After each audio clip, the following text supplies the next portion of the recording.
오늘 하나님이 우리에게 허락하신 말씀은 요한계시록 6장 1절에서 17절까지 말씀입니다. 봉독은 9절에서 17절까지 하겠습니다. 그 어린 양이 5째 봉인을 뗄 때 나는 제단 아래에서 하나님의 말씀 때문에 또 그들이 말한 증언 때문에 죽임을 당한 사람들의 영혼을 보았습니다. 그들은 큰 소리로 부르짖었습니다. 거룩하시고 참되신 지배자님, 우리가 얼마나 더 오래 기다려야 지배자님께서 땅 위에 사는 자들을 심판하시어 우리가 흘린 피의 원한을 풀어주시겠습니까? 그리고 그들은 흰 두루마기를 한 번씩 받아가지고 있었습니다. 그들은 그들과 같은 동료 종들과 그들의 형제 자매들 가운데서 그들과 같이 죽임을 당하기로 되어 있는 사람의 수가 차기까지 아직도 더 쉬어야 한다는 말씀을 들었습니다. 그 어린 양이 6째 봉인을 뗄 때 나는 큰 지진이 일어나는 것을 보았습니다. 그리고 해는 검은 머리털로 짠 천과 같이 검게 되고 달은 온통 피와 같이 되고 하늘의 별들은 무화과 나무가 거센 바람에 흔들려서 설익은 열매가 떨어지듯이 떨어졌습니다. 하늘은 두루마리가 말리듯이 사라지고 모든 산과 섬은 제자리에서 옮겨졌습니다. 그러자 땅의 왕들과 고관들과 장군들과 부자들과 세도가들과 노예들과 자유인들이 동굴과 산의 바위들 틈에 숨어서 산과 바위를 향하여 말하였습니다. 우리 위에 무너져 내려서 보좌에 앉으신 분의 얼굴과 어린 양의 진노로부터 우리를 숨겨다오. 그들이 진노를 받을 큰 날이 이르렀다. 누가 이것을 버텨낼 수 있겠느냐? 오늘 저는 본문 말씀을 읽다가 9절 말씀에 나오는 말씀대로 살다가 죽임을 당했다, 이 말씀이 제게 굉장한 충격으로 다가왔습니다. 어쩌면 여러분들 중에는 이 말씀이 그렇게 마음에 깊이 다가오지 않는 분도 있으실지 모르겠습니다. 저 역시 그렇게 느껴졌기 때문에 그렇습니다.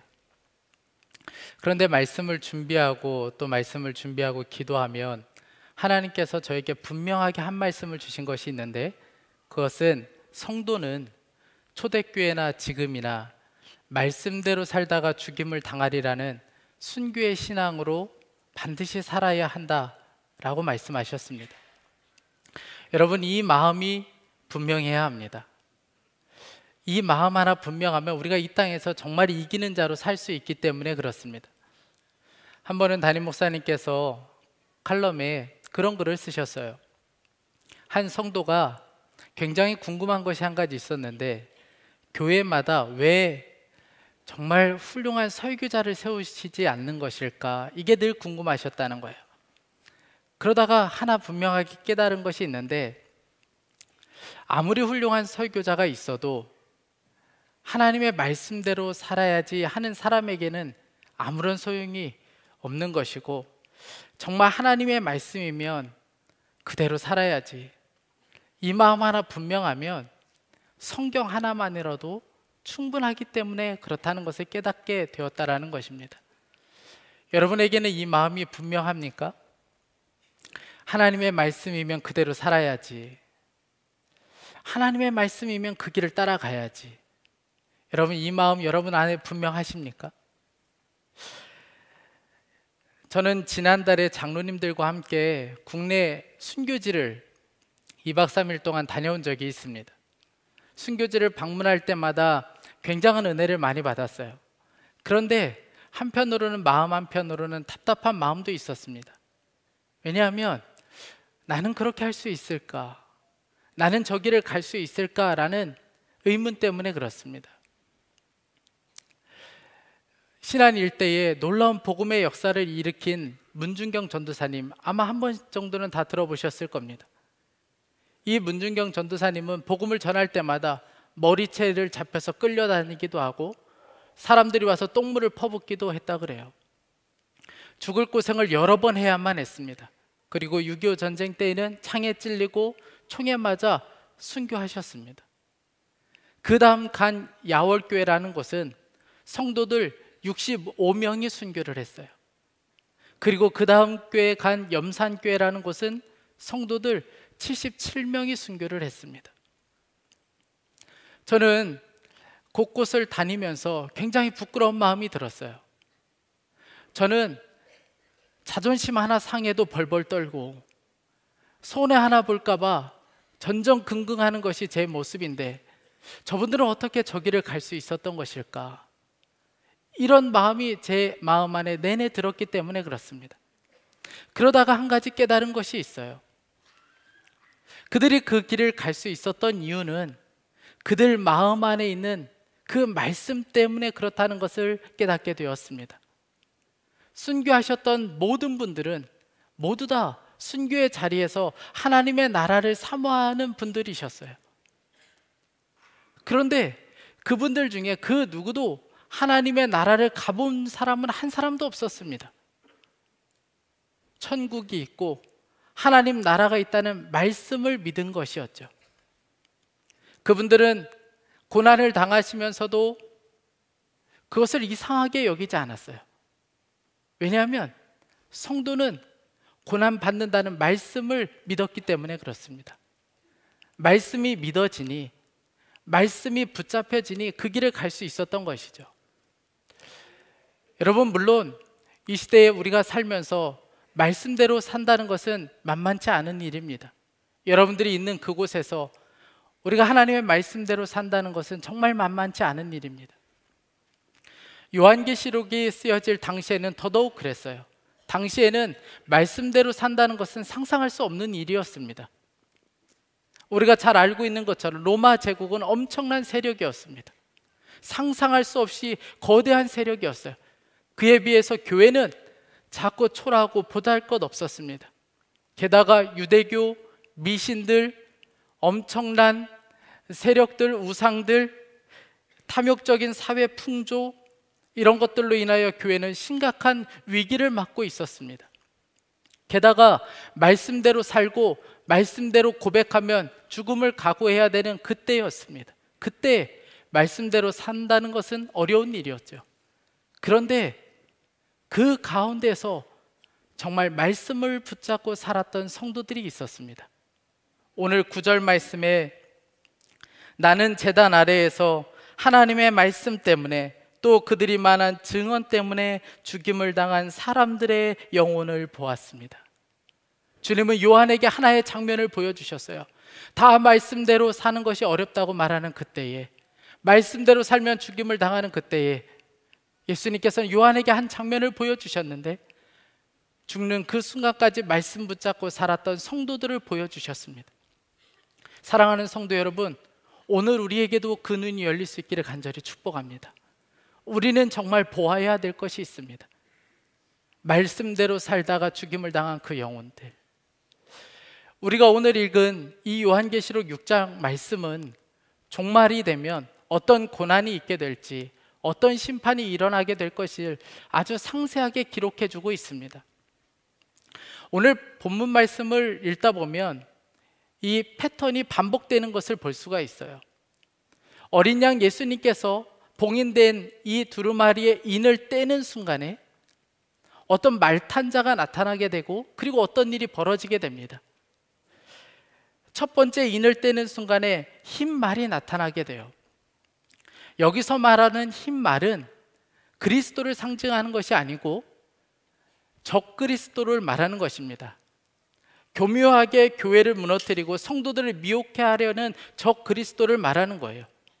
가짜 면류관을 쓰고 활을 들고 세상의 지배권을 잡으려고 혈안이 되어 있는, 몸부림치고 있는 것을 말하는 것입니다.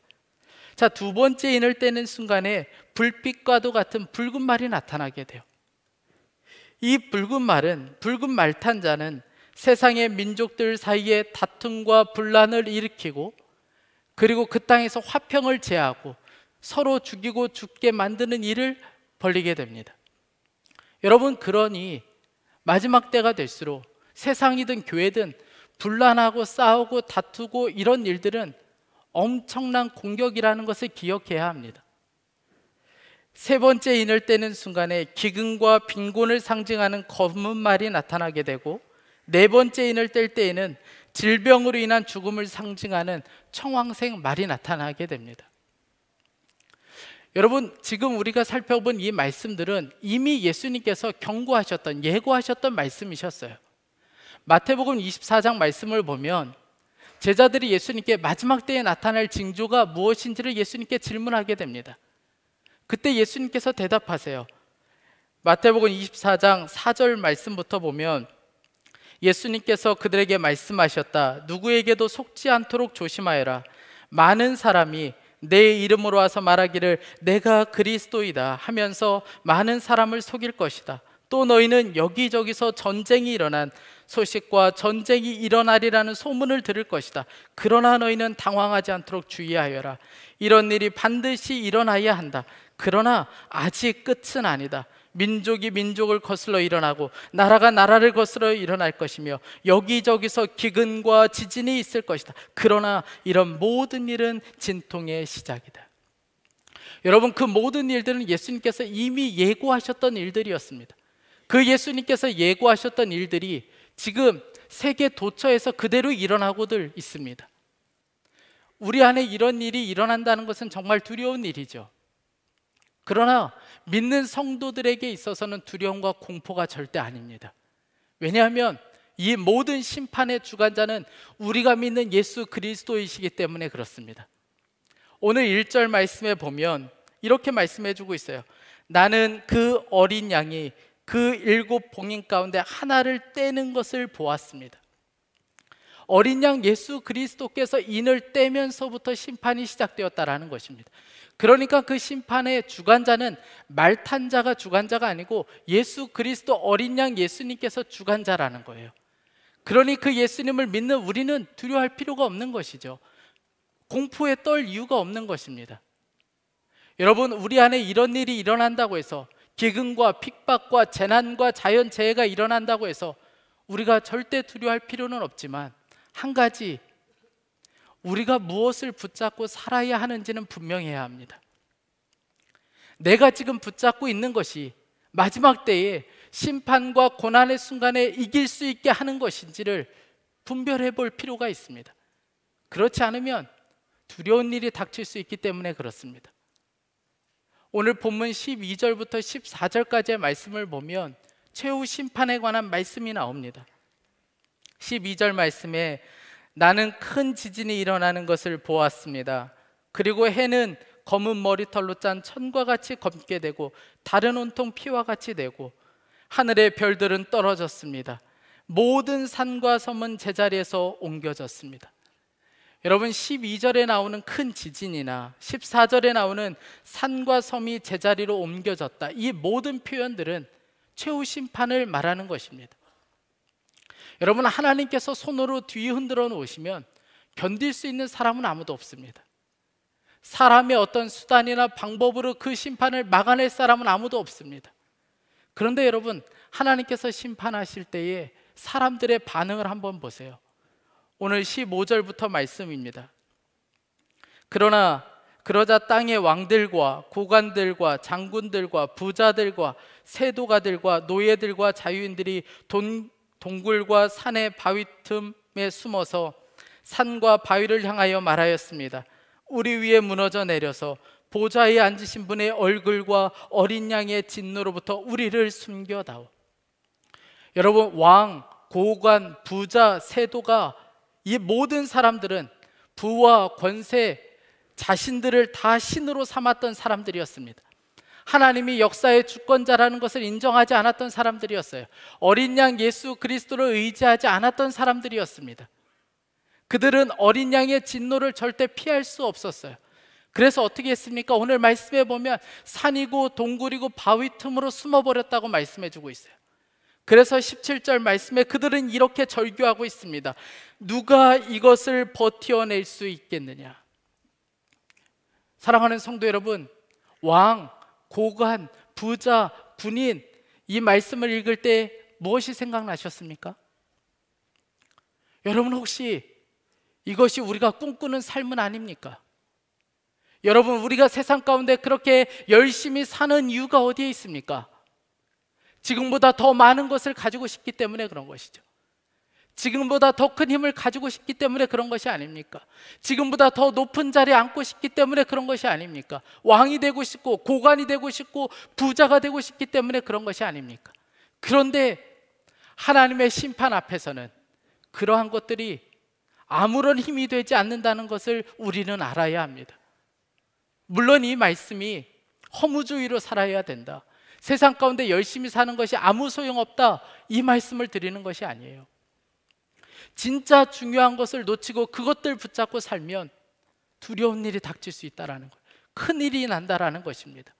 왜냐하면 그것들은 하나님의 심판을 막아낼 수 없기 때문에 그렇습니다. 그 고난을 견뎌낼 수 없기 때문에 그렇습니다. 승리는 그런 것들로부터 오는 것이 아니기 때문에 그래요. 승리는 어디에서부터 오는 것입니까?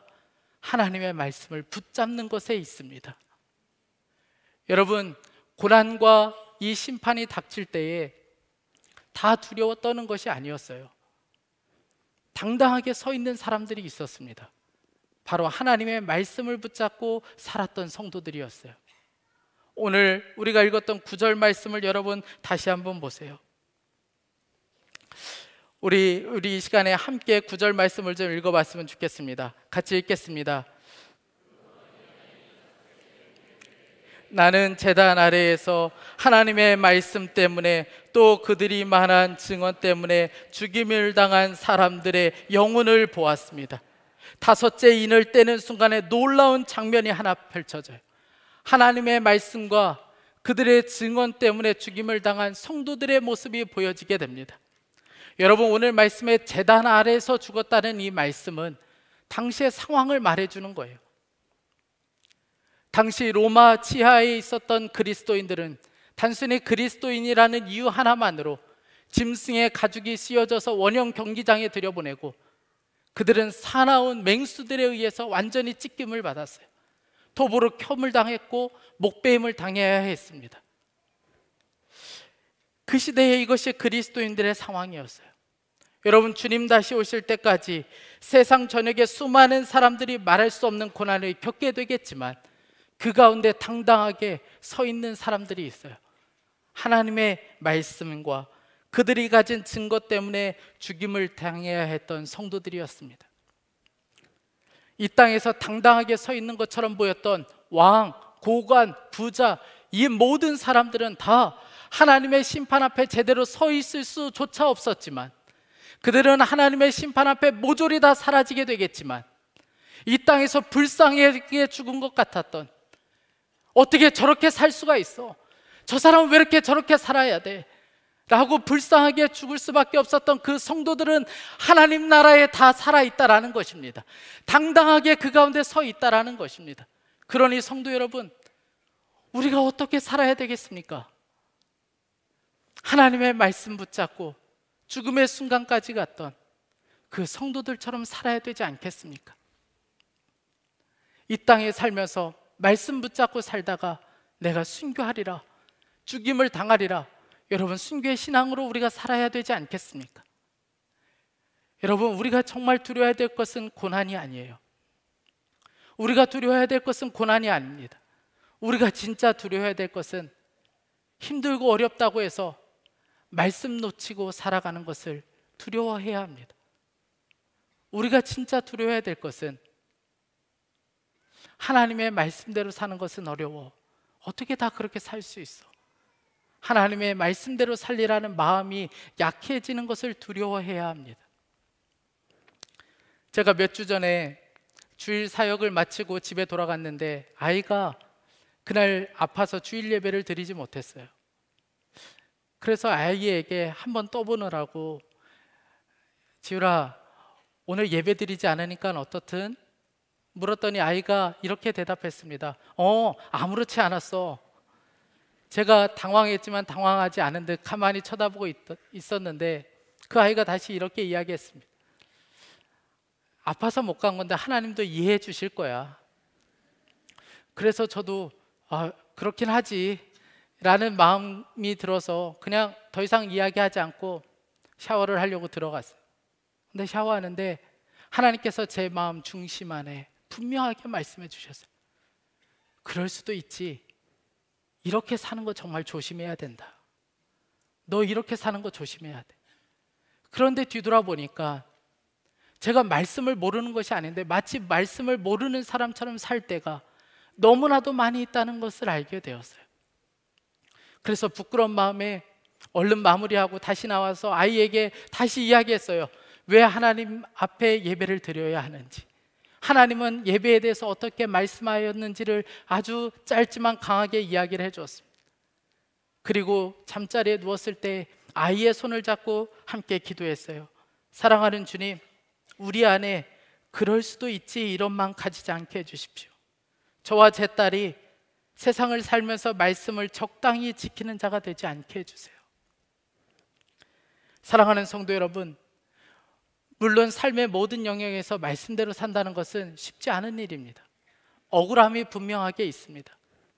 오늘 10절 말씀에 그들은 큰 소리로 부르짖었습니다. 거룩하시고 참되신 지배자님, 우리가 얼마나 더 오래 기다려야 지배자님께서 땅 위에 사는 자들을 심판하시어 우리가 흘린 피의 원한을 풀어주시겠습니까? 말씀 붙잡고 믿음으로 살았던 성도들이 그 삶이 얼마나 힘들었던지 하나님을 향하여 소리를 질렀어요. 하나님, 당장 심판을 집행하셔서 우리의 원한을 좀 풀어주십시오. 그때 한 말씀을 듣게 돼요. 11절 말씀입니다. 그들은 그들과 같은 동료 종들과 그들의 형제 자매들 가운데서 그들과 같이 죽임을 당하기로 되어 있는 사람의 수가 차기까지 아직도 더 쉬어야 한다. 여러분, 이 말씀은 더 많은 사람이 죽어야 된다, 더 많은 순교의 피를 흘려야 된다라는 말씀이 아닙니다. 하나님 나라가 완성될 때까지 억울한 일, 원통한 일, 슬픈 일, 이것이 완전히 풀어지지 않게 된다라는 말씀이에요. 우리가 이 땅에 살면서, 우리나라에 살면서 말씀대로 살다가 죽는 순교는 안 할 수도 있습니다. 그러나 여러분, 말씀대로 살려고 하다 보면 고난당하고 눈물 흘리고 핍박당하고 왕따를 당하고 손해볼 때가 있죠. 눈물 날 때가 있습니다. 여러분, 그러나 기억해야 합니다. 하나님의 말씀은 그대로 살라고 하나님이 우리에게 주신 것입니다. 우리가 할 일은 말씀을 결론으로 붙잡는 것입니다. 다들 말씀대로 사는 것이 힘들다고 말합니다. 그러나 정확한 말은 아닙니다. 말씀대로 사는 것이 어려운 것이 아니고 말씀을 결론으로 붙잡지 않으니까 어려운 것입니다. 말씀이 결론으로 붙잡아지면 달라져요. 우리가 잘 아는 아프가니스탄 사태로 인하여 큰 어려움을 겪었던 아마 샘물교회를 기억하실 겁니다.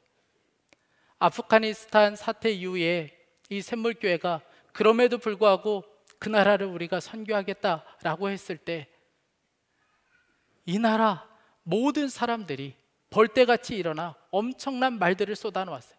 그 교회와 담임 목사님이었던 박은조 목사님을 향하여 엄청난 말들을 쏟아놓았어요. 그때 박은조 목사님이 설교 중에 했던 한 말씀들이 제 가슴에 큰 울림이 되었어요. 사실 지금도 아프가니스탄 하면 감정적으로 기분이 좋지 않습니다. 평생 그쪽은 다시 보지 않고 살았으면 좋겠습니다. 기분이 좋아서가 아닙니다. 제가 이렇게 이야기하는 것은 기분이 좋아서가 그런 것이 아닙니다. 이 일을 꼭 하고 싶어서도 아닙니다. 하나님의 말씀 때문입니다. 왜 하필 거깁니까? 왜 우리에게 고통을 준 그들입니까? 차라리 아프리카나 방글라데시에 가서 하면 되지 왜 하필 그곳입니까? 이러한 질문 앞에 우리의 대답은 주님이 그것을 원하시기 때문입니다. 주님께서 말씀하셨기 때문에 그렇습니다. 여러분, 힘들고 어렵고 고난의 길이라고 알면서도 말씀을 결론으로 붙잡고 그 길을 가는 성도들이 있어요. 누구입니까? 눈이 열린 성도들이에요. 여러분, 우리에게 진짜 필요한 것은 눈이 열리는 것이 필요합니다. 눈이 열리지 않으면 울 수밖에 없어요. 요한처럼 울 수밖에 없습니다. 억울해서 울고 힘들어서 울고 왜 나만 이렇게 고난 겪어야 되고 왜 나만 이렇게 손해봐야 되는지 답답해서 울 수밖에 없습니다. 요한도 그랬죠. 요한도 울었습니다.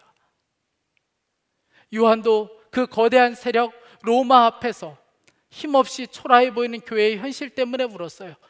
신앙대로 말씀대로 사는 것이 힘들어서 그도 울었습니다. 그런데 예수 그리스도께서, 어린 양 예수님께서 보좌에 앉으신 것을 보았어요. 그 어린 양 예수님께서 주권을 가지신 것을 보았습니다. 특별히 하나님의 말씀대로 살다가 죽은 그 성도들이 어디에 머물게 될지 그 끝을 보았습니다. 그러니 요한이 더 울 이유가 있을까요? 말씀대로 사는 것이 힘들다, 어렵다 말할 필요가 있을까요? 아니요, 더 이상 울 이유가 없었습니다. 우리도 마찬가지예요. 말씀대로 살다 보면 눈물을 흘릴 때 있죠. 그러나 여러분, 그 끝을 알면 더 이상 울 이유가 없습니다. 아마 말씀대로 살았던 것이 우리에게는 가장 위대한 일이 될 것입니다. 우리가 할 일은, 우리가 이 땅에서 해야 될 가장 위대한 일은 말씀대로 살다가 우리 주님과 똑같이 제단에 우리 자신이 드려지는 것입니다. 요한이 보았던 그 증인들처럼 우리도 거기에 서야 하는 것이죠. 제 사무실에는 작은 기도 테이블이 하나 있습니다. 그 기도 테이블에는 노트 한 권이 있어요. 그 노트는 제가 말씀을 읽다가 붙잡게 하신 말씀이 있으면 그 말씀을 적고 기도를 써 놓았던 그런 노트입니다. 제가 사역을 시작하고 올해 무능력한 제 자신, 아무런 능력도 없는 것처럼 보이고 지혜도 없어 보이는 제 자신 때문에 절망할 때에 하나님께서 저에게 말씀을 붙잡게 하신 것이 야고보서 1장 5절 말씀이셨어요. 너희 중에 누구든지 지혜가 부족하거든 모든 사람에게 후히 주시고 꾸짖지 않으시는 하나님께 구하라. 그리하면 주시리라. 이 말씀 아멘으로 붙잡고 제가 기도할 때마다 하나님의 지혜를 구하는 기도를 하게 되었어요. 사람으로 인하여 괴로울 때 하나님께서는 골로새서 3장 12절을 붙잡게 하셨습니다. 그러므로 여러분은 하나님의 택하심을 입은 사람, 사랑받는 거룩한 사람답게 동정심과 친절함과 겸손함과 온유함과 오래 참음을 옷 입듯 입으십시오. 그래서 노트에 제가 기도문을 적었어요. 사랑하는 주님, 하나님의 택하심을 받은 자답게 살게 해주십시오. 동정심과 친절함과 겸손함과 온유함과 오래 참음을 옷 입듯 입게 해주십시오. 그리고 괴로운 마음을 이길 수가 있었어요. 제가 정말 주님의 종인가 싶은 순간에 디모데후서 2장 21절을 붙잡게 하셨습니다. 그러므로 누구든지 이러한 것들로부터 자신을 깨끗하게 하면 그는 주인이 온갖 좋은 일에 요긴하게 쓰는 성별된 귀한 그릇이 될 것입니다. 주님, 저는 연약하지만 주님이 쓰시기에 편한 종이 되고 싶습니다. 주님이 무슨 일을 계획하시고 시행하시려고 할 때 제일 먼저 손에 붙잡히는 그런 종이 되고 싶습니다. 그리고 저는 그 순간을 이길 수가 있었습니다. 물론 말씀을 붙잡고 사는 것은 만만치가 않았어요. 말씀대로 하고 싶지 않은 순간도 제 안에 너무나도 많았습니다. 그냥 제 감정대로 말하고 행동하고 싶은 순간도 너무나도 많았어요. 한 번은 엄청난 갈등 가운데 제가 놓이게 된 적이 있습니다. 이런 상황이 놓인다는 것은 너무나도 어려운 순간이에요. 그런데 그때 붙잡게 하신 것이 고린도후서 5장 18절 말씀이었습니다. 모든 것이 하나님께로부터 났으며 그가 그리스도로 말미암아 우리를 자기와 화목하게 하시고 또 우리에게 화목하게 하는 직분을 주셨으니. 이 말씀을 붙잡는 순간 제 안에 굉장한 씨름이 시작되었어요. 이 말씀을 아멘으로 받아지지가 않는 거예요. 그러다가 저에게 있어서 가장 중요한 직분이 화목해야 하는 직분이라는 것을 제 마음 안에 결론으로 붙잡았어요. 말씀이 제게 결론으로 붙잡히니 제 가슴에 품어지니 더 이상 문제될 것이 없었어요. 머리에 있던 말씀이 제 존재 중심부로 내려오는 순간에 능력이 되었고 저는 그 순간을 이길 수가 있었습니다. 때로는 제단에 내 자신을 드리는 것과 같이 힘들고 어려운 순간도 있었지만 말씀은 그때마다 저를 승리의 길로 저를 이끌어 주었습니다. 도무지 할 수 없고 도무지 갈 수 없었던 그 길을 가도록 하는 것이 말씀에 있었어요. 사랑하는 성도 여러분, 승리는 말씀을 붙잡는 삶에 있습니다. 하늘 제단에 우리 자신을 드리는 심정으로 말씀을 붙잡고 사는 삶이 가장 안전한 곳입니다. 저희 교회에도 오셨던 이문미 선교사님이 선교사 파송을 받을 때, 면접을 볼 때 목사님이 물었어요. 자매는 왜 그렇게 위험한 아프리카로 그렇게 가려고 합니까? 그때 자매가 그렇게 대답했어요. 목사님, 하나님의 뜻이 아닌 곳이 세상에선 가장 위험한 곳입니다. 하나님의 뜻이 케냐에 있는데 제가 가장 안전한 곳으로 가야 하지 않겠습니까? 2분 만에 파송이 결정되었어요. 사랑하는 성도 여러분, 하나님의 말씀을 붙잡고 사는 곳이 우리에겐 가장 안전한 곳입니다. 여러분들 중에는 그것 때문에 힘들고 어렵고 괴롭고 때로는 눈물 나서 도무지 더 이상 갈 수 없어서 주저앉아 있는 분도 있으실 겁니다. 그러나 여러분 기억하셔야 합니다. 하나님의 말씀을 붙잡고 사는 길이 가장 안전한 곳입니다. 여러분, 우리가 그 길을 가야 하지 않겠습니까? 요한이 보았던, 하늘이 열렸을 때 보았던 제단에 죽임을 당한 그 성도들의 모습이 바로 저와 여러분이 되어야 하지 않겠습니까? 그 길을 갈 수 있기를 간절히 축복합니다. 우리 이 시간에 함께 먼저 찬양하고 그리고 함께 기도했으면 좋겠습니다. 말씀을 준비하면서 계속해서 제 마음 가운데 올렸던 찬양이 아무것도 두려워하지 말라는 찬양입니다. 우리 여러분이 이 찬양하실 때 다 같이 좀 일어나셔서 우리 함께 고백했으면 좋겠습니다.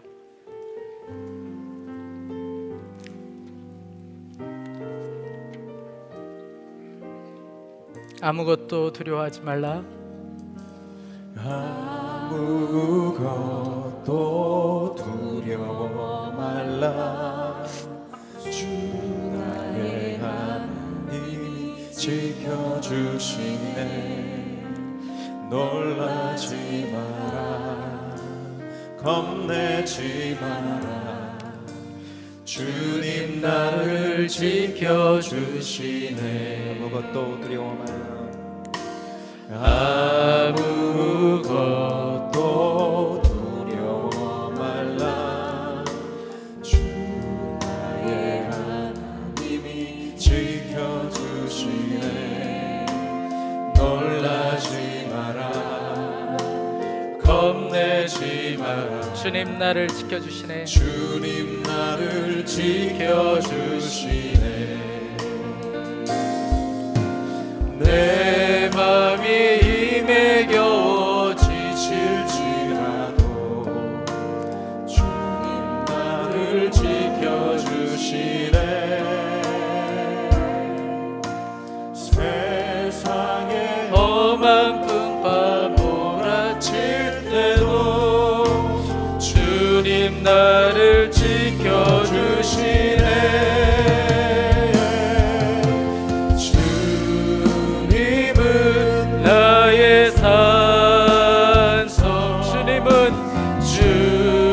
주님은 나의 요새.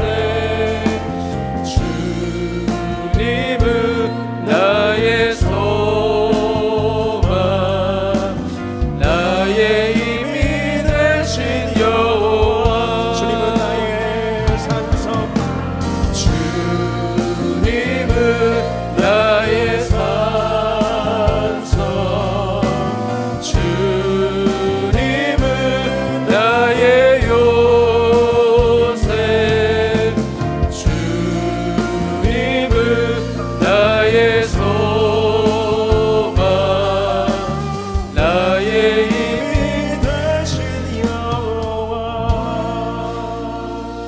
사랑하는 성도 여러분, 이 시간에 함께 기도하겠습니다. 하나님, 제가 고난 두려워하지 않겠습니다. 하늘 제단에 우리 자신을 드리는 심정으로 제가 말씀 붙잡고 살겠습니다. 눈물 나도 이 길 걸어가겠습니다. 쓰러져도 다시 일어나 이 길 걸어가겠습니다.